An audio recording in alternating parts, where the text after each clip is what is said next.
All right, looks like we're here. Morning, Sparky. How you doing?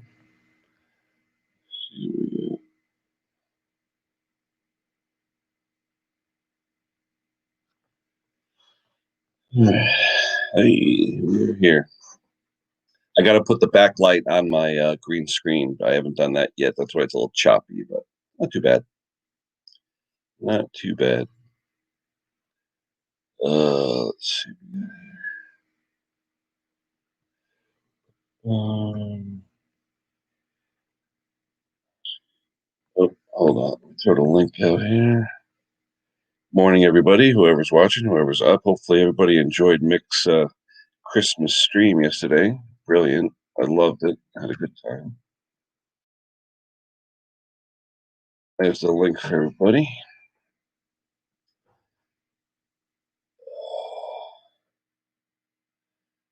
Let's see. Yeah, we've got the snow isn't melting. It's what is it, 20 degrees right now? It's been really cold and the snow's not going anywhere. And they're telling us we're supposed to have snow for Christmas. So that actually sounds like a good 27 degrees. Yeah, it's not going anywhere. 27 degrees. And it'll be white Christmas. People are dropping off snow blowers, are getting crazy. So it's gonna be it's gonna be good. Oh, Pat Taste put something out. What did Pat Taste put out? Something about Jello. What did they put out? Let's see. Who else is here? Oh, Pat Taste talking about my video yesterday about the snowblower where you see Jello inside the carburetor. Morning, Ash. How you doing? Where you see Jello in the carburetor where the gasoline, ethanol break down. It turns to like Jello. I call it Jello. There's Sparky. Touch your nose, Spark. Oh, there you are. What's going on? Well, with the YouTube sugary work going on and the rest of it, yeah. Hello, AJP. Hello, everyone in chat. Yeah, hello, fun things to do with tech as well. You know what I mean? You're in the chat as well. Oh, dear. I've had enough today. I sent you an email. Did you? Okay, I'll take a look. What was that? The outro thing we talked about? Yeah, Panzoid. Cool. It's an easy enough to use, and I reckon you can have some fun with it. You got an engineering degree. I don't think it'll be a problem. Just give me 1 minute. I've got an idea. The Vegas, though, like I said, I just have to sit down with Vegas and just. I know. Yeah, lately, though, anyone who uses the Vegas software, the first time you use it, well, it's like when I used to draw in CAD, when I used to be an engineer and design machinery. First time you looked at CAD, I was used to drawing on the board with pencil and paper. When they came out with CAD in the early 80s, they threw it at us. They're like, here, you got to draw on a computer. I'm like, what's a computer? You know, we didn't even have computers, you know, so it was a, but we got to learn it. So. What you got? Do you want? Was that crisp? No, with chocolates. Well, some usual. I don't know. It looks like with you being locked in, Sparky, you're just going to start gaining weight, you know? Oh, yeah. I'll lose it by January. I've already lost my marbles. Hey, there's Pate's. Oh, it's Pate's. I wonder if it's Christine. It's going to be, no, it's going to be his lordship's at work and Christine's in the chair with a cup of tea and a biscuit. There you go. I tell you, with the diet, though, that's the only thing I miss. Now that it's Christmas time, you see all these different cookies and everything else. And I'm like, you know, once in a while, I'm sure I could have one, but I just feel so good having lost it. I don't want to jinx it, you know? Yeah. I mean, William, good morning. I've gone from 19 stone down to 17 within 2 years. Now, do you guys always use that term when you're talking weight? Is that just a term you guys always use? That's what, 14 pounds, right? Yeah, well, 17 stone, whatever, 17 stone in whatever yours is. Morning, Mark Wiley. Good morning, Harry Potter. Hagrid, how are you? Andy, good morning. Scrappic Man. Polar Bear Ed is in the house. Well, kilograms is about 107. And if you're going to US ton, yeah, I can do that as well. Yeah, because I know the kilogram from engineering, 2.24. I mean, I know that by heart. But as far as stone, I hear everybody talk about stone when they're saying, "No, I lost 1.5 stone," and I'm like, "What?" You know? Oh, Virgil, come here, kitty. He don't want me. You don't care about me. He's getting better. Everyone who asked, Virgil's getting better. The new medication hopefully is working. That's good. As he scared the hell out of us, we thought it was going to be a problem. The vet's like, oh, if this medication doesn't work, then we're going to have to do X-rays and CAT scans. And I was like, And what do you use across there? Kilograms or stone? What do you use across there in weight measures? Pounds. Just pounds. Imperial pounds, I guess, or US pounds, whatever you So 238 pounds, and it'll be. So 238 divided by 2.24, right? That'll give you, that'll give you kilograms. But like right now, I was as high as 271, which is a lot. I'm down to 246, 245. So I've got a rule of thumb, and this is how I look at it: is at Christmas time I put it on. Some winter time I lose it. Just after Christmas, I always through losing it. I don't have a lot, and then after that I'm fine. How do you lose it though? Just not eating or exercising, or what? What's your thing? Walking the dog. Okay. Yeah, I do my 2 to 3 a day outside here, which, it's funny. You do the first lap or two, because a lap around my neighborhood is exactly a quarter mile. So 8 laps is 2 miles. It's funny. You do the first 2 and you're like, I can't do this because your legs start hurting or whatever. Then you just say, you know what, the heck with it. And I put headphones on. I listen to podcasts. I have a lot of podcasts I like to listen to. So I just put the podcast on. So as long as you keep busy, keep your brain occupied, whatever.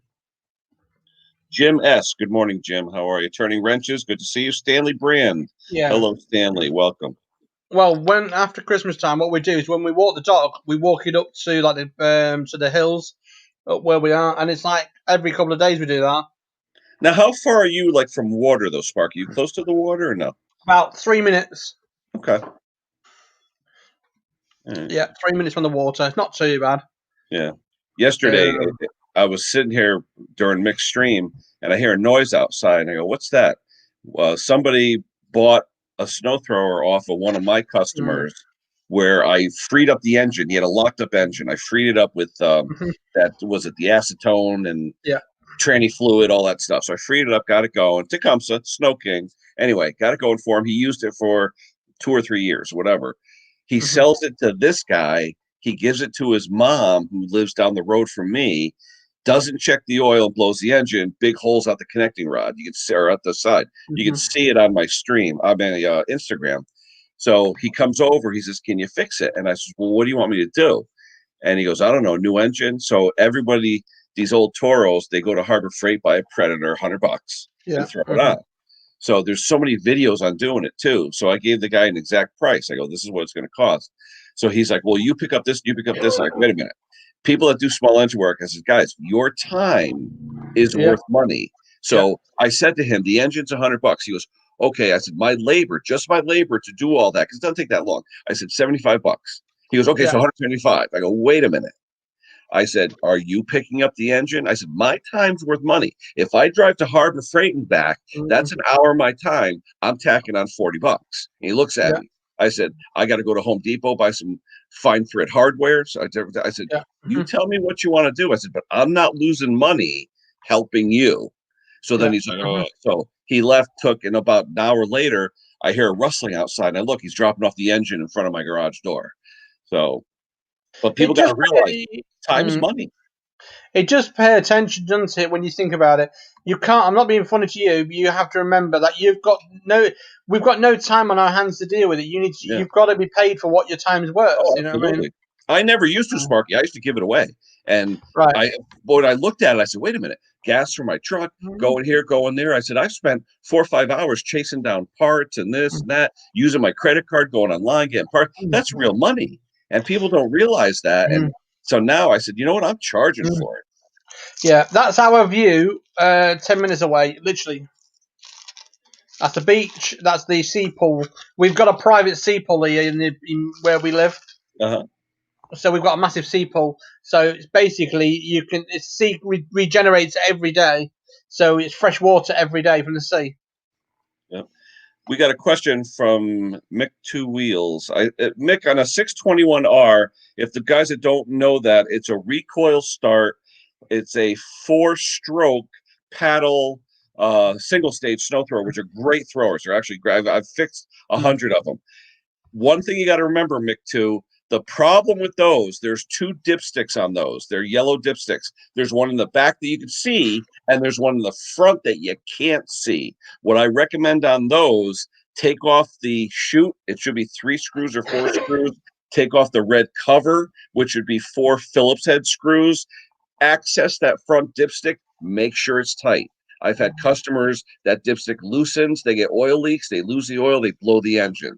Make sure that dipstick is tight first. But as far as a magnetic drain plug, you could, in those, for the amount of time you use them and the amount of oil that's in there, drain it once a year, you're good. Hey, if you're nervous about it, I'll ask the question, why do you want to put a magnetic drain plug in? Is the engine old? Is it running bad? Do you see silver fines in the oil when you drain it? What's your concern?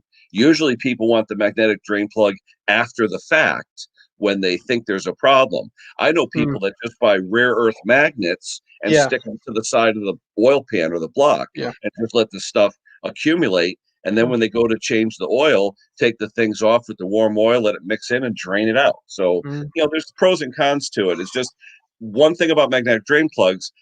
Engines do wear. Engines over time, bearings wear, things like that. You will see something built up on a magnetic plug. Don't go crazy and say, oh my God, I have to rebuild the engine because I got a couple of little particles on here. That's the only thing I don't like about magnetic plugs. People think, oh my God, my engine's blowing up. So, good and bad about magnetic plugs. That's all.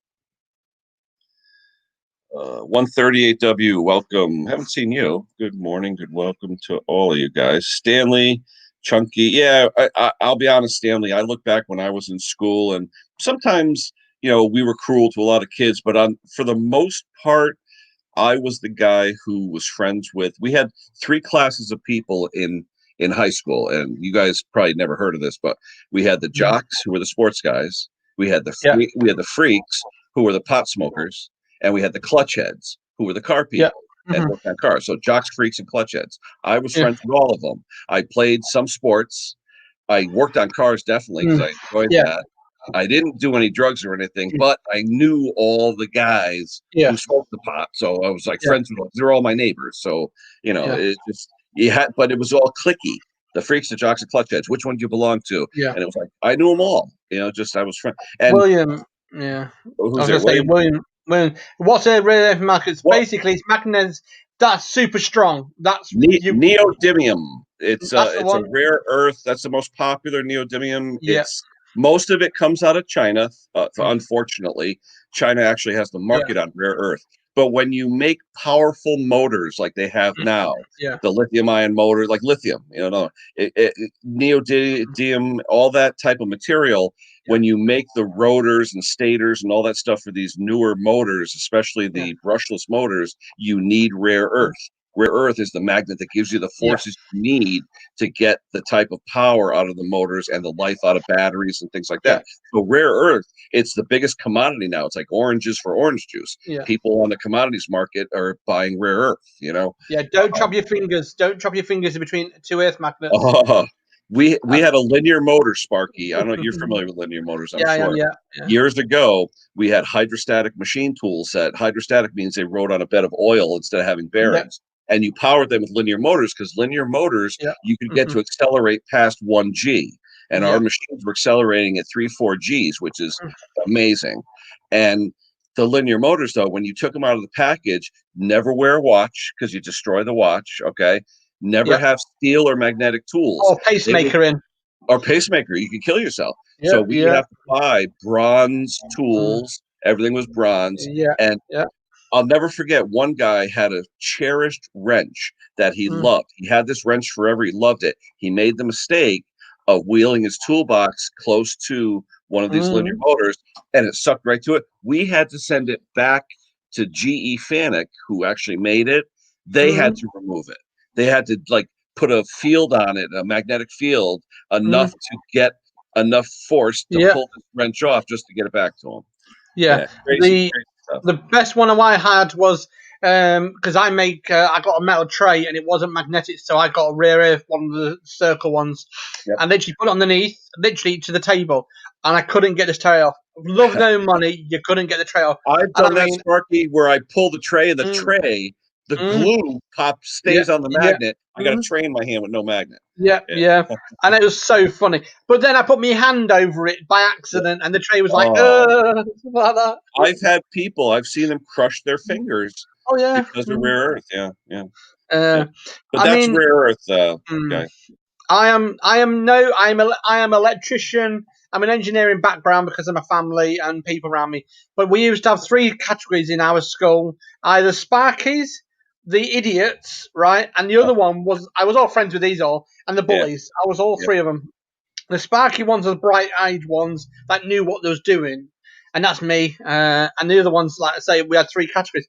But then, end of the years, people say to me, "You did well." I mean, grades was good, everything was good. But majority of the time, I spent time with mechanical engineering people, like welding, like doing engineering. I mean, no maths class, no English class, nothing. Mhm, It's literally they said, "Look, you're good at your hands. We'll put you here, keep you out of trouble." You know what I mean? But welding is fantastic. I loved it. I've been 10 and mhm, a half, nearly what, 10, probably 11 years of my life was welding. mhm, I mhm, mean, on and off. I enjoyed it because once you get the buzz of it, you never go back. I mean, that welding, I did art, gas, I did TIG, I did everything. I mhm. mean, better one was gas. I mean, I enjoy that. Yeah, But that's you, what I loved about when my first job. I worked at a mm, place called Lacey Manufacturing in mm, Bridgeport, Connecticut. They had you go through every single department to yeah, learn all the jobs to decide where yeah, they wanted to put you. And it started with tool making and in the yeah, shop, okay, with the tool makers. But I did die casting, yeah, plastic mm, molding, yeah, injection molding, thermoset mm, molding, yeah, transfer molding. I mean, mm, press work, tool design, product mm, design. I mean, I yeah, learned that's so much at that place. it. So when I went to my next job, they're like, well, "What do you know?" And I go, "Well, ask me a question." And they would say, Yeah, "Well, do you know this?" And I knew it all mm, because that first job gave me the yeah, opportunity that's to do it. exactly it. The only thing I regret, I went into product design and tool and product and machine design stuff like that. Where I think if I stayed with tool making, they wanted Mm, me to be a tool maker so bad because I knew the guys in the shop. mm, I said, "Come on, Ken, you can be a tool maker. Come on, you'll have a yeah, great time." If I did that, I probably would have mm, had a lot more money today. I probably would have been a yeah, lot more successful. My parents always yeah, pushed me, schooling, engineering, yeah, this and that. mm, I'll be honest with you, manufacturing on the east coast of mm, Connecticut in the early 80s, there was none. Everyone no. was moving out. If I went to tool making, I would have been a lot better off. But live Yeah. and learn, live and learn. So, The but worst thing is, I only have one regret because at the age of 13, 14, we was offered. I would say 13 maybe. The school said you've got this problem, you've got dyslexia, you've got everything, and you've got a choice. You can either go on the bird course or you can just do get nothing. I said, well, my teacher was Mr. Darnell. I'll tell you something. He was an engineer. His background was fabrication. mhm, He showed me from day one how to fabricate little things like toolboxes, like yep, yep, welding. yep. And age of 13, got a weld in your hand. You know what I mean? It was Oh like wow, just carry on yeah, welding, and I'll show you how to do it. And then 15, he said you'll make a great engineer. And then I said, well, I went to college, learnt the Sparky for 2 years and I did everything. But then in the between it, I got sidetracked. I went to discoing, I went to do chefing, I went to do cooking, and I mhm, regretted that because I'd rather do the engineering side. I mean, making literally making an engine go from it one start to going forward like a Volkswagen Beetle. I yep, enjoyed it. I've got a piece of paper with a list of stuff that I was qualified in, mhm, and it was amazing times. I enjoyed it. It's like Dick Small Engines there. yep, yep. He's got knowledge as well. He knows how to repair stuff. Oh, But that after one doing little big, bit of golden nugget yeah. is What priceless these One days. thing I could say though, Sparky, is the engineers. Now, my Mm, jobs I've had. I started out as a technician, a mm, designer, an engineer, tool yeah, designer, machine designer. But then I got into management. I yeah, started managing mm, these people. I managed a yeah, manufacturing floor up to 100 people. I yeah, managed the assemblers. I yeah, managed the engineers. I managed the quality control. So I've done it all. yeah, And I found that the word engineer is used so loosely now. I yeah, mean, mm, technically, people say, "Oh, I'm a mechanical engineer." Well, technically, you have to have a BSME to be a yeah, mechanical engineer mm, yeah, legally, if you say that. But I'll be honest with you, the best engineers I ever dealt with that mm, worked with me and designed machines for mm, me never had these degrees. They had yeah, associate degrees from technical colleges that taught them how to make everything. So these guys, I would hire them versus the PhD engineers. Because when I would ask a PhD engineer, how do you do this? They go to grab a textbook. I asked the 2-year technical degreed engineer, how do you do this? They're making it. Yeah. So the guys put it this way, they say those that can do, those that can't teach. Yeah. Because you get a lot of people that, I'm sorry, excuse me one second, but a lot of people that I've got, like I said, I hired PhDs, I hired, all these people from all over. In fact, I had a guy come on an H-1B from Cranford University over there because I couldn't find anyone smart enough to do some of the work we were doing at the company. And he knew what he was doing. But like I said, a lot of engineers, they get all these degrees and they want to look up theory in a book. But then you ask them, hey, what's the diameter of a 1032 screw? And they're like, what's that? Oh, let me look it up. No. Tell me. Or what's 5/32 in decimal? Tell me. An engineer who's done it will know, bang, because of experience. Where an engineer that's book smart, okay, you could write me a report on theory. I need to make stuff to make money for the company. I need people that can work, Yeah. I find one problem in the world at the moment with him. I've got two worlds looking at it: is your qualifications and the people that want you. And it's like you say to him, "Well, I've got 20 years of IT behind me, right? Not a problem. 20 years of IT. Have you got a piece of paper? No, I haven't. Why would you need a bit of paper? You know what I mean? You there, Mick? Yeah, I'm here. Okay. Hey, Henry. Good morning. Good morning. Good morning. Who else you got? Good morning. Good morning. Good morning. Like I said, I hope I wasn't rambling on, but it's my whole hypothesis on engineering as a whole. So many people, I'm an engineer, I'm an engineer. Yeah, but what can you do? Okay. I don't care how many degrees you got. A person can know a lot of stuff, but can you do? Look at MC Engineering out there, Craig out in Arizona. He can do. He can make. He can solve that problem. You know what? He doesn't need the sheepskin. Not saying anything against colleges. Don't get me wrong. But we're losing the hands-on people. There's no more tradesmen coming up. There's no more tool makers, plumbers, electricians. Who's going to do this stuff? Let's start pushing the trades again. I got to agree with you, Ken, because when I was working in a shop, I was a foreman in a welding shop, and EB was slowing down. Boat. Yep. They didn't need the people, so I hired a few of them. I was the foreman, so I was able to hire them. But to hire one, I had to go through 10. They did not know how to weld thinner stuff. It was all heavy stuff. Yeah, they're blowing holes through it, right? Yeah, exactly. Yeah. And they call themselves welders, Yeah. Well, like engineers, I said I only have an associate degree, so technically I'm a technician. If you want to be by the book, I've done engineering. I've managed engineers at the world's most precise machine tool company in the world, More Tool. I've managed engineers. I've done it. I've seen the product. We've made it. I only have 2-year degree, but I could do the task. Yeah. And that's what's got me going through my career. Once I started up at Lockheed Sikorsky, I said, you know what, guys? To get anywhere this way, you need the sheepskin. Because kids, when I was getting out of college in the early 80s, you needed a bachelor's degree or else they wouldn't even give you an interview. Nowadays, you have to have a master's degree before they'll even give you an interview. And that's wrong. Experience, when you look at a job description, it has a list of stuff.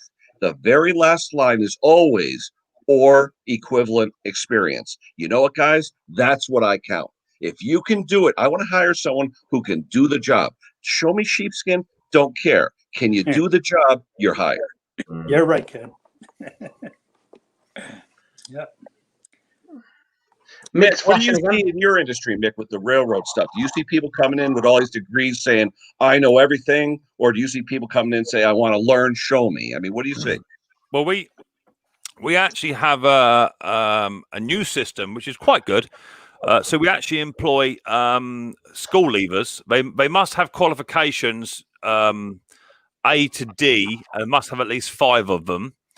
And that then gives them the entry for a 3-year apprenticeship, which is good. So they pay good money just to be on the apprenticeship. They live away from home in a naval barracks, and they learn the job to become engineers and what have you. After the 3 years, so that's good. So they've actually got the qualification, and they've got the experience at the end of it. So that's the best of both worlds, right? But when I used to be a manager, I had 35 staff underneath me when I ran my own depot, and whenever I used to do interviews, always used to have a member of human remains, as I call it, beside me, human resources. Beside me, and people would come in, and they're coming in a suit and all dressed up, and I'd look at them and look at their CVs, and their hands are soft as silk, and all that sort of stuff, and you can tell mummy made them go through the interview, and they got good exam results and what have you. To be fair, I always look for the man that didn't have time to get changed for the interview because he's just come out of work, he's been working on the roads, tarmacking or what have you, no qualifications as such. But that when you put that man to work for a 12-hour shift, you're going to get 12 hours out the man. Do you know? Absolutely. And human remains would say, well, he didn't pass the psychometric test. I said, okay, he didn't pass the IQ equivalency test to work on a railway. How hard is it? Someone blows a horn, you see a train coming, to get out the way. That's the intelligent side of it. Common sense. As long as he can swing a 6.5 or 10-pound sledgehammer for 10 hours a day, I'm happy with that. Sure. No, I totally agree. Experience should count for a lot more than they give it. They really don't. I've seen people come in for interviews, like you said, Mick, 3-piece suits, a PhD from Penn State University, whatever. Great. But you know what? The minute I ask you how to fix it, you're going to grab a book. I don't want you to grab a book. I want you to grab a wrench. I want you to fix it. Okay. Nothing against college. Absolutely nothing against it. My parents pushed the hell out of me. You got to do it. You got to do it. You got to do it. You know what? If I became a tool maker and made stuff, I'd be rich. I'd probably be 10 times where I am now because I love doing it. And I only discovered it, 20 years ago. But by that time, it was too late. So I tell people, do what you love. You'll never work a day in your life. That's the saying. Okay. That's 100% true. As you know, I've worked on a railway. Before that, I worked in my initial job when I left school, went straight into marine mechanics. So I was working on outboards, inboard engines, vintage inboard engines. I was building and making boats and really getting down and dirty and doing proper mechanics, not just fitting mechanics. I was actually making carburetor molds up and what have you, and actually taking out valves and making the valve from nothing on a lathe and what have you. So I started that at the age of 14. Left that when I went to work on a farm. Farm's the best thing. Farm mechanics are by far the most universal mechanic you'll ever find. Without a doubt. I can remember the old boy George. He must have been about 140, I think, when he was at the farm. And at the age of 16, I was on the farm, and it was my job for the day to go into the manure stack, which was huge. It's massive. And he gave me the keys to the 22-ton front load BMC Volvo dumper or front load shovel. And I said, I ain't got a ticket for that. He said, well, I'm here to pass your test. Okay, cool. So I jumped in this machine. I could just about reach the pedals of 22-ton of pure aggression. And he said, right, turn the key on. I turned it on. He went, yeah, you've passed. See you later. And got out of the machine. And he said, what damage can you do? You can't do any damage. You're just moving compost. And within 2 or 3 hours, I got it. And by the next day, I was a master. So I've pretty much driven every bit of machinery there is to drive. iMac 360s, dumpers, tractors, tugs. I've driven most of them. Tanks. Had the old school grandfather rights qualifications, but then they bought in the UK, you must be qualified to drive these machines. So then I had to go and do my telescopic handler course, and that's mathematics, knowing how high your boom is, how far it out, what angle it is, that upon the weight of your load to the equal. I was done. I was done. I can't pass that. But I've been driving it for 6 years. 6 years full. I've been driving that. Experience does count for a lot, Ken. Unfortunately, qualifications does override it, because this day and age, health and safety and all the rest of it, you have to be qualified to even look at it. Mick, So, I'm not saying being safety trained is no good. We have PIV certification, all that stuff. Safety is absolutely done. But you know what? If I got a transmission that has to be replaced, I want the guy who knows how to replace the transmission, not the guy that's going to explain fluid dynamics to me. That's all. I get that. I get that. I mean, there's so many people being unemployed at the moment, right? And they're look at just Jeff. He's about Henry's age, give or take, lorry driver. Yep. Just been made unemployed, and he's really worried that he won't get another job.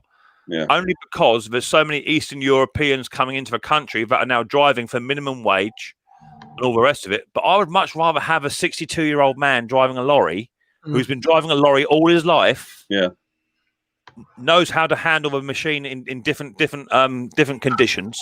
Yeah. Than a 21-year-old fly by night who's only just passed, but he's qualified to do it. Mick, you had mentioned human remains, and I got a quick comment about that.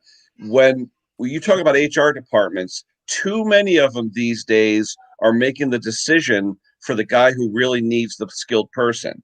They'll say, okay, here's 3 people, choose one. And then you're like, wait a minute, out of these 3, I don't like any of them. What about the other guys? Yeah, but we've got to, uphold our process so many to follow. degree people, this and that, demographics, and I don't want to get into affirmative action, all that crap, because I'll get booted off. But I need people that can do the job. That's it. I mean, I used to, when I used to advertise the job on the system externally, human remains would sift that first. So if anyone didn't have qualifications, didn't have the work experience or whatever, they were just gone in the first sift. I never even really used to get to see that. Terrible. They eliminate the good people. So I used to go back and say, well, hang on, let me see them other CVs, please. I want to see them. I said, no, you can't, because they don't qualify. I said, I want to see them. Let me see them. And they were normally the ones I'd employ. Yeah. The good thing we do now at my company, Mick, is when we look at a resume now, because of political correctness, affirmative action, all that stuff, we look at a resume and all we see on the resume is experience and qualifications. That's it. We don't know black, white, green, blue, sex, religion, political affiliation. We don't see any of that. We don't want to see any of that. Show me what they can do. Show me their qualification. And you know what? I spent a minute or 2 on education. Okay, that's fine. Throw that out. Now I look at, what have you done? What have you worked at? If these guys are proud of what they've done, they'll put it down on paper. And if you have a decent resume, the problem is a lot of these skilled people don't know how to write a resume. Yeah. So you miss on a lot of that too. And I feel bad because you have so many people that may not have perfect English or perfect writing skills and all that. And you're losing them because you don't get the opportunity to meet them, interview them, and hire them. So exactly that. Half the people on the railway have either come from prison or they can't read or write. Half of them, because it's a manual labour job. I can remember one depot next to me where I was. They employed a young lady. Nothing sexist at all. If they want to employ a woman on the railway, that's fine. But she couldn't swing a 6-pound sledge. She couldn't lift up a part of a 60-foot rail. We have to carry rails sometimes if there's no crane. 60 foot of rail is just over 1 ton in weight. We'd have to carry that, about 30 of us, half a mile a night to get it to the right location. Do it by hand. And she just wasn't built for it. But they said, well, she passed the test. She did this, she did that. There must be something else she can do. Well, no, when we're changing rails, it's either moving the rails or moving the stressing kit or the generators to go with it. And everything on the railway is not light, everything. So we don't use 2.5 kVA gens. We use 4.5 or 6.5 kVA gens. And they're a 4-man lift, So it's very difficult. But we are in an equal world and everyone has equal rights. But what was happening, we found, was that the people that were being employed because they met the grade, they were being let go within their 6-month probationary period because they couldn't fulfill the task that was required. Yeah. That was the issue. Craig had made a comment, very, very good comment too. I call them jumpers. You look at a guy's resume, he's had 76 jobs in 4 years. Yeah. He's just looking for the paycheck, or he's just looking for the benefits or whatever. I mean, I've even had people that I feel bad for. A guy would come in, oh, my wife's got cancer. How's your health insurance? I really need this job. And I mean, sometimes it breaks your heart, you know what I mean?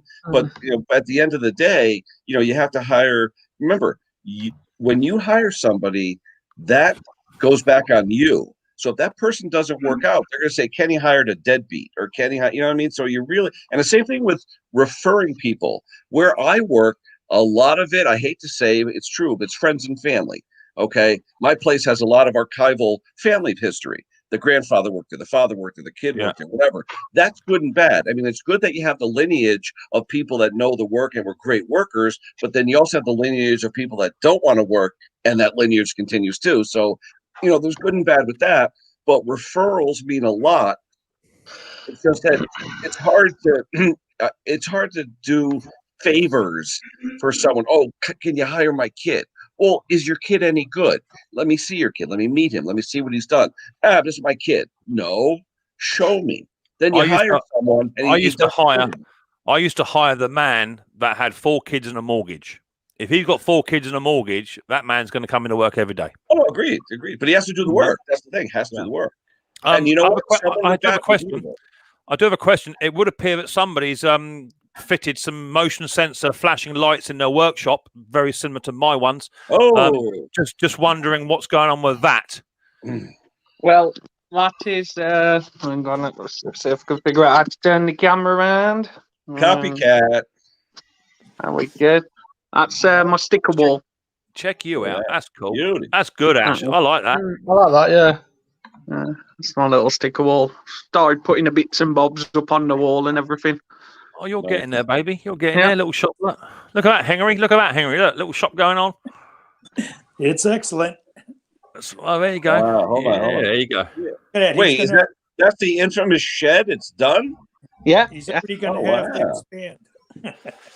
There you go. Check it out. Wow, you need some grass, is what you need. Yeah, I know. Grass. I need to sort it out. Are you gonna paint that or stain it, Ash? What are you gonna do? Yeah. As soon as the weather lets me, sort of thing. Yeah. That's good, mate. Yeah, well done. There you go. Out the wind and rain. Got a little desk going on. Look, little LED light. Look at that. Check you out. You gotta do the trench and do it right with the electricity. Yeah. That's a flat roof, huh? Yeah. Well, it's got a slight pitch to it. It's got a slight pitch. Yeah. Yeah, they don't have to worry about snow load. Yeah, you don't have the snow load to worry No. about. Yeah. Cool. Check Tom you out. Andrews, you better stop talking so much. Is Tom sleeping, Tom Andrews? Thomas, will you shut up? Keep talking. He's on the phone. He's actually on the phone. Oh, he's on the phone. Wait, let's all get on our phones. Hold on. Let's all get on our phone. So when Thomas comes back, he doesn't even hear it. Here we go. Yeah, Thomas. Yeah, I'm talking to you, Thomas. How you doing? Yeah, Thomas. Oh, dear. Thomas, you're taking up bandwidth here, Thomas. Bandwidth. I need real panelists. So, Ken, what did you think of last night, then, brother? Oh, absolutely loved it. Absolutely.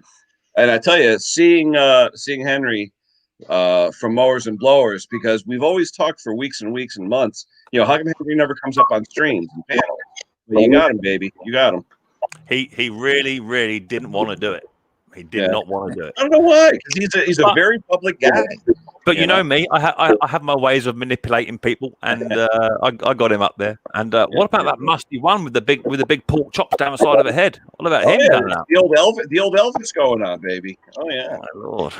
Yeah, absolutely. What a mental night that was. Well, he's a legend, though. I mean, I don't care what Musty does. Musty can take a refrigerator and take it apart. I'll watch it. I don't care. He just, the personality, he just films everything, good, bad, or indifferent. And he's just a great personality. I love watching him. Yeah, it was cool. Thomas, are you back? Did you take care of Thomas? Yeah, I was on the care of phone business, with a Thomas. I just want to make sure you took care of business. All right. You remember, you're taking up my bandwidth, buddy. All right. I gotta have real panelists on here, not people that want to do phone calls. Okay. It could have been important. Anyway, Thomas, you got that errands going? You all set? You got your snow all removed? My errand's working, but I'm still working on my MTD. Mm-hmm. It's all right. You know that Toro that you working, saw that I had in the garage, Ken? I'm sorry? That Toro snowblower that I had in the garage that we were talking about? Yep. Terrible. That new design. Oh, yeah. I went to the dealer the other day, Henry, L&R Power in Monroe here, and they even, I told him what you told me about how that little portion on the left there gets clogged. He's like, oh, I never heard of that. So, but even Pate said you can't do the impeller trick because you have that big opening there and it'll just build up, you know? Yeah. Yep. Terrible. I better get rid of it. Wow. Yeah, those that are not familiar with these what do they call them? Power something or other? Yeah, I don't know. Power something. Anyway, the Toros, they have the auger, but then they have like a pre-shoot. It's like a holding area on the left instead of just having a round area where your impeller is, and the stuff just builds up there. It's offset. So instead of shooting right up, it like pushes it to the side. And I don't know. I just think it's a bad design. Terrible. So when you say snow blowers, what are they? Well, here, no. Let me. We don't get them over here because there's a difference. There's throwers and there's blowers. Okay, a snow thrower is technically single stage that uses paddles to throw the snow. A snow blower is dual stage. It uses an auger to feed and a fan to blow it. So we got these things over here that they're called rain flingers. Well, do the paddle trick like Pate was showing with the rubber, and you could fling water with a snow machine. You really can. It acts like a squeegee. It really works good. Yeah, we don't get that snow problem. I wish we did get it because I could then corner the market a little bit down this neck of the woods on blowers. But do you know what? I don't think the UK people would use it because the British people, when they get snowed in, if they get more than an inch, they're like, can't go to work. Ta-da. Down. I ain't gonna go. So I don't think the British would buy into that market. I don't think. What's nice about the snow, Mick, which I love about the snow, it's a clean environment to work in. There's no dust like in the summer. There's no green slime under a deck. It's a clean, maybe it's wet, but it's a clean machine to work on. There's no air filters. Because remember, people ask me, how come there's no air filter on the snowblower? I go, how much dust do you get in the winter? I don't. Yeah. Okay, it's 20 degrees out. There's no dust and dirt. There's no grass. Okay. And anyway, if you had an air filter, people do that. I have friends of mine put an air filter on it. Oh, it's not running right. Yeah, because it's icing up. Because the air filter, the air is icing against the element and it's clogging your carburetor. Yeah. Oh, why do you think they don't have air filters on snow machines? Exactly that. So Dick Small Engines has said, I'm still waiting for my Mixed Mo's t-shirt. To be fair, I've got to hold my hand up. I'm guilty as charged. I was supposed to do my my giveaway last night.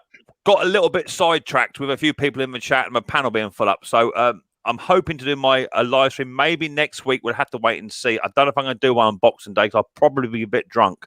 So I don't think I'll be doing it.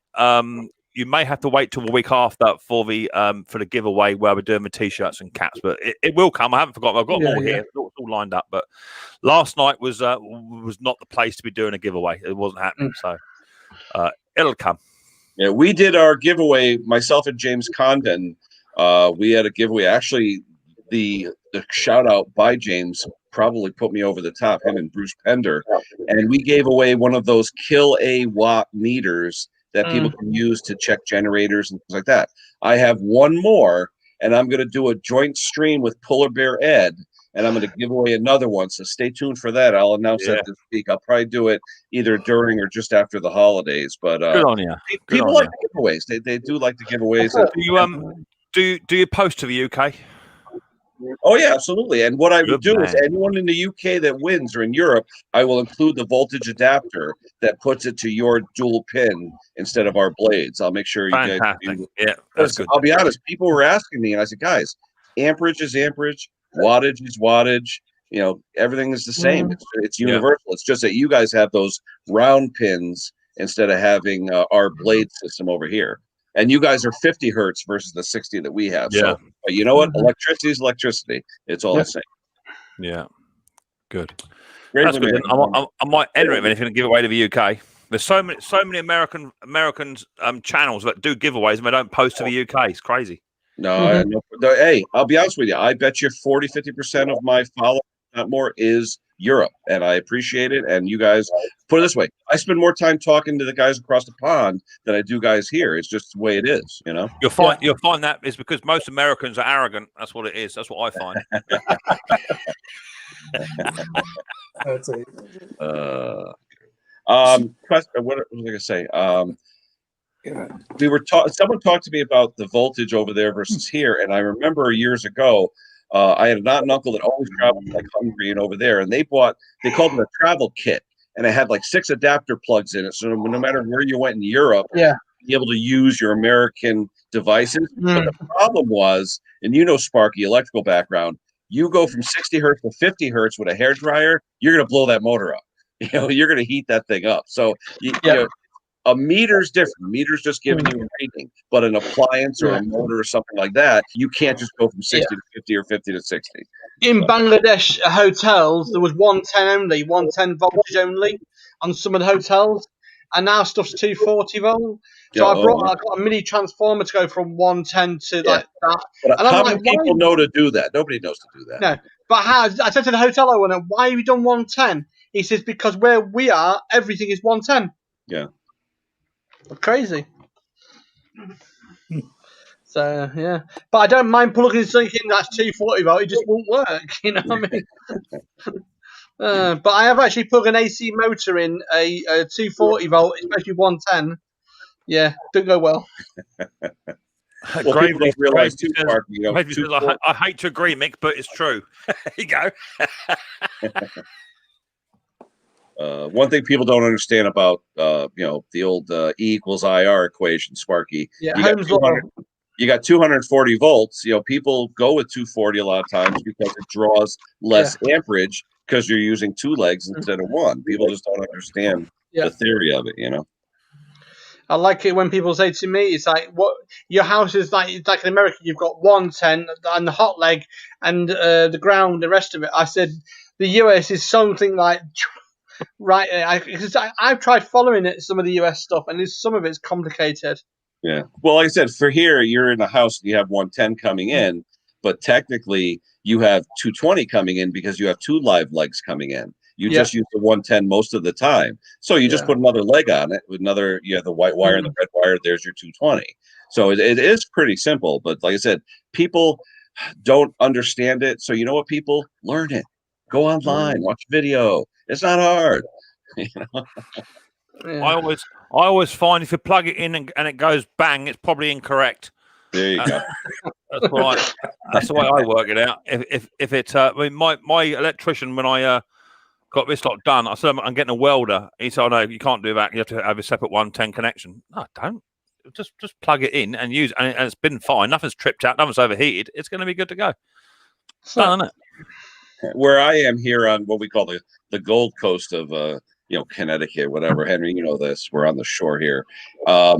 People would rather just make a phone call and write a check than to try and fix something. That's just the way it is over here, And I'll be honest, you get a lot of people around me. They work in Manhattan. They make tons of money.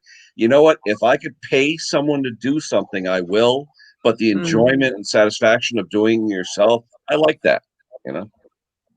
That's the way we're built, Ken. Yeah. It's the way you're wired up, I think you meant to say. Yeah, because people always ask me, "Kenny, how come you know so much?" Because I could never afford to pay someone to do it.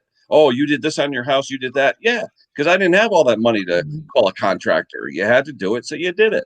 That's all. That's what my wife says, glad to have you around. Otherwise, I have to pay everybody.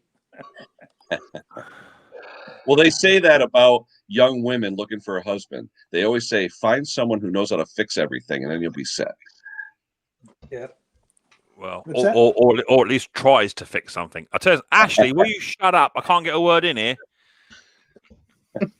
You talk about that. What I really love is when you walk into these $1 million homes, and you're working on something or whatever, and you ask them for a screwdriver. Where is their toolbox or their tool? What do they have in their house?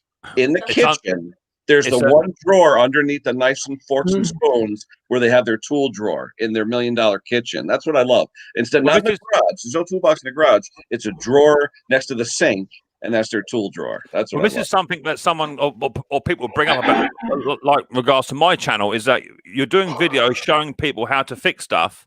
Surely you're doing stuff that's going to put you out of pocket.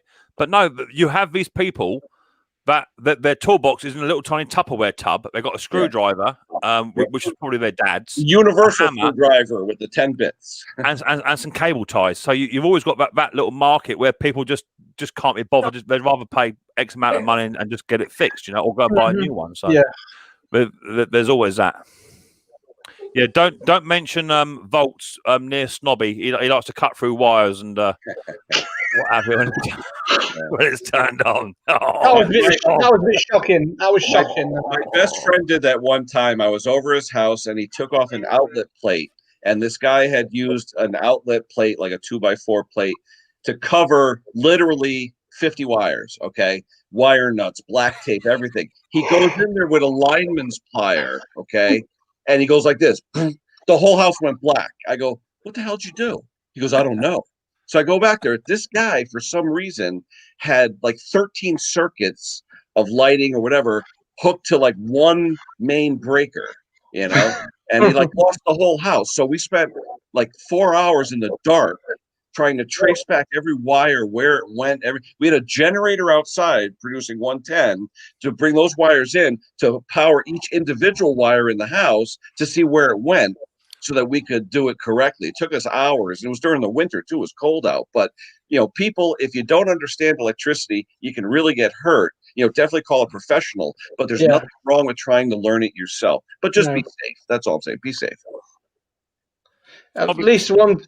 Snobby says, Mick, I've seen your toolbox, and Mick has only a small toolbox. Isn't it funny?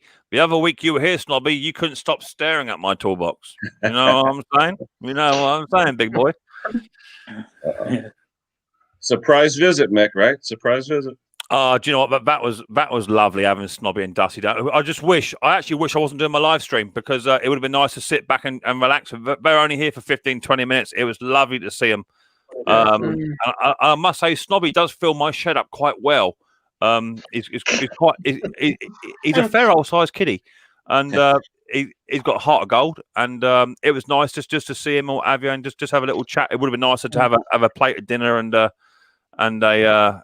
coffee and what have you. But they were 2.5 hours away. But yeah, it was nice to see Snobby and Dust. Always welcome. Always welcome. When was the last time I used my 10mm spanner? Just yesterday, baby. Just yesterday to do my nuts up. I'm going to get off, Ben. All right, and take cash. Ash, for the second time you started talking, you're going to leave us. What's going on with that? I've got to get some other bits done. Thomas, will you shut up? I can't get a word in. Right, and take care, everybody. See you in a bit. Ash. We'll see you. Take care, Ash. Hello, Ash. It's nice to see you, Thomas. I just wish you would speak more, Thomas. He's getting better, though. I must admit, he is getting better. I think he's just a little bit shy. That's all right. Hey, it's funny. You guys have known me for a year, whatever. I was very, very introverted when growing up. I would be the guy in the corner, wouldn't talk a lot, whatever. What do you think now? Now I can't shut the hell up, right, Mick? Oh, Ken, trust me. As a Dusty, you're welcome anytime, honey. Anytime at all. Like I said, Ken. To be fair, you're the worst person to have on a panel. Absolutely shocking. But you have since learned just to stop getting too excited. Just ease it down. Can you imagine you on my panel last night, Ken? It would have been done. No one would have gotten a word in edgewise. No. Game over. I enjoy it. I have fun. You got a lot of great people out there. I just want to share what I know and just share the love. That's all. I know, baby. I know, and do you know what? It's lovely to see, and it's like meeting Henry now. Henry is the older generation. No disrespect. No disrespect at all. Older generation, and it's just lovely to see. We've got a nice mixture now. We've got 2 or 3 generations here, and we all have something in common. And that's repairing stuff, fixing stuff, or just enjoying a good fat chewing session. That's what it's all about. It helps Henry out, keeps you insane, keeps you sane, keeps me sane. That's what it's all about.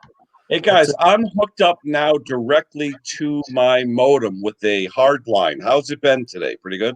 Fine. It's all right. But I must admit, are you on a laptop? Because your picture keeps going up and down like that. Yeah. Oh, okay, that's what it is. Yeah. So it must just be where your belly's hitting the laptop.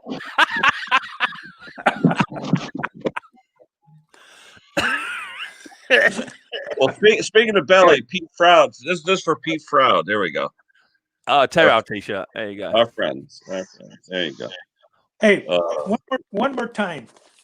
You say there's 3 dots on the right-hand side. Absolutely. All I have is a picture of me. It says you're in the show, right? No. Okay. On YouTube. On YouTube. So If you're you go in- actually on StreamYard. Yeah, you're on Henry. StreamYard. So up the top of the computer, up the top, do you have 2 tabs? One says StreamYard, one says YouTube. No. At the very top. Have you got rid of your YouTube altogether? All I have is these things. Oh, I'll tell you what. This will be easier. Hang on. Hold on, Henry. I'm gonna take a picture of my screen. I'm gonna show you. Hold on. Hang on. Here we go. Bring me up on panel. Share screen.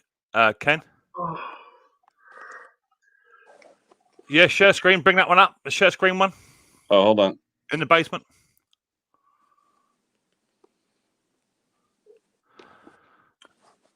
Let me know when it's up. It's Take me off. Minimize me down, mate. I don't see me. Minimize me down. Hold on. Yeah, take your time. What the heck? Right there you are. Hold on. Boom. Okay. Now bring the other one up in the basement. There you go. Right. So H, what up here? Look. See up here. I've got StreamYard. Yep. I don't have that. And I've got YouTube. I don't have that. There's 2 tabs. You should have 2 tabs. So what you want to do is go over to here, this little tiny plus sign. Oh, hold on, you're breaking up. Okay. The plus sign next to it on the right. See the little plus sign just there? For a new tab. Yeah. Click on that little plus sign. I don't have those. I don't have. Yeah, that. in your browser. It's your browser. Yeah. How do I get into my browser from StreamYard? You got it here. Look, you got it here. You got it here. There's your browser bar just there. Where it says StreamYard.com, right next to it, you should have a plus sign. I don't. On the upper left, you have to. I do not. I got done, and I got a little. Henry, I'm going to make a road trip again, Henry. We're going to discuss it. Yeah, I got a little video camera up there, and a small A and a big A, and that's it. Okay, so Henry, down the bottom it says share screen. Doesn't say what on the bottom. I have is Mike, Cam, and Mike, chat, and leave. Oh, that's You're weird. running an older system of StreamYard. Yeah, I was going to say that's old StreamYard. Yeah. I don't know. That's weird. You need to go on. You need to update your StreamYard, mate. Yeah, but if you go on StreamYard.com, does it automatically come up with the newest? Not necessarily. It's just weird that you now can't leave the stream, and to visit another page if you want to. That's weird. All right, I'll later on look at upgrade.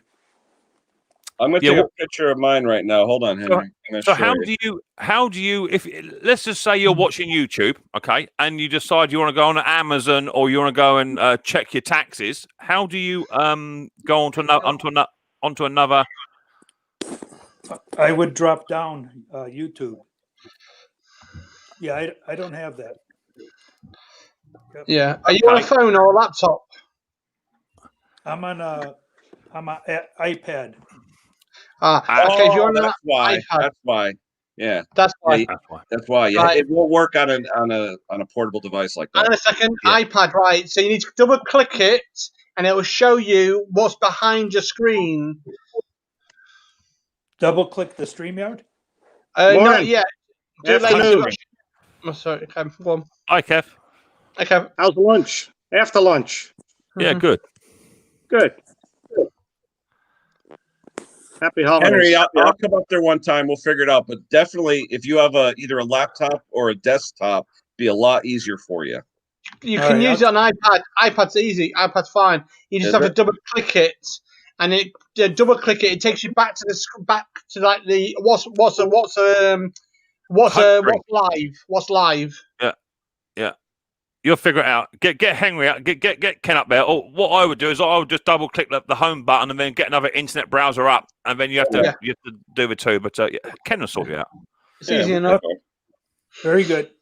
Yeah, we'll get you going. What's up, Mr. McGrath? How's it going? I'm just kicking. Anything gets in the way, I just keep kicking. Yeah, I hear you. We didn't see you on Mix Stream last night. We thought you would have done, since you're famous across there. So I was all over the place yesterday. To be perfectly fair, Kevin, so was I. Having over 400 in the chat definitely done me in last night. Tore apart 3 big transformers yesterday. Oh, good. 57 pounds each. I think I've got about 20 pounds of copper out of them altogether. Blimey. Well, Snubby would Not like that. I put the air chisel to work. yeah, they're good there, aren't they? Cut through the copper and then just popped it out the other side. Hi, Tampa. Hey, I was looking in the private chat, and when Thomas was on the phone, he wrote in customer call. Thomas, remember one thing: when you're on one of our chats, we own you, buddy. All right, no customers. All right, Ralph, you missed my stream last night, brother. You missed an epic stream last night. I'm telling you, it was epic. I missed your stream last night. Really, you probably haven't seen everyone like that in one spot at one time ever. Probably. It's never. It's I was told I had a little cheeky lock in for about 20 minutes after the stream was dead, and that was very interesting. Once the camera has stopped rolling, that one, yeah, yeah. Terrell was off the. I think Terrell was a little bit squiffy actually. He was falling over the place. But they've all said that they all thoroughly enjoyed it. They've never all been together as YouTubers. They're always busy doing their own thing. But it was nice to sit back in a chair and just relax. I love how, what was it, Bob's wife? Who's the one that said I love Terrell with the little sign? Put the sign up there, yeah. That was funny. It's like Steve Small Engines. His real name is Stefan. I damn near wet myself. It's funny. It was like one huge dysfunctional family. It was a blast. Yeah, it was good. Oh, I enjoyed it. I have a reason to go watch it then. Oh yeah, you'll enjoy it. It was a great time. You got 3 hours? I'm retired. I got all day. Well, I'm telling you, yeah, you're right, Sandy. Once them cameras are off, the foul language started to come out very swiftly. I can assure you of that. I tell you, I stopped what I was doing. I told my customers I'm not available after 1 o'clock because I said I'm booked. And for those few hours, I wouldn't even take a customer call. I said I'm going to be here, and it was a good time. Yeah, it was cool. I think it was. All right, guys, I've hit my 1 hour. I have a engine replacement on a Toro I got to do in front of my driveway. So I will say adieu to everybody. Henry, we got to plan another visit. I definitely will come up. I'll give you a hand. And we got to get that carburetor going off to Conquer. I got to get that shipped, but I want to do a ultrasonic clean of it first because it's a little dirty. But yeah, where's Conquer? Where's Phil? He usually shows up. Sleeping. He was in my basement last night. He crept in there last thing, didn't he? Yeah, a little surprise visit. I saw that. Yeah. But anyway, Dusty, don't forget tonight is Dusty Blonde's live stream, 7 p.m. UK time. So which is 2 p.m. on the East Coast in the US, 2 p.m. East Coast. So yeah, definitely. I wouldn't miss it. All right, guys, that's it for me. Thank you to everybody. We got Sparky, Henry, Mick, Thomas, Kevin, everybody in the chat. We got I don't want to say all the names, but everyone in there, thank you so much for showing up. I'm going to put out some more content. I did the one yesterday on that carb clean. I got to learn the Vegas software. Mick, I'm going to take you up on that offer because I really want to learn it. And anytime, mate, anytime. We will go from there. But thanks everyone for showing up. We will catch you later on, guys. So I'm out of here. Yeah. Take care, everyone. Take care, Mick. Take care, everyone. Have fun. Bye-bye. Bye, mate.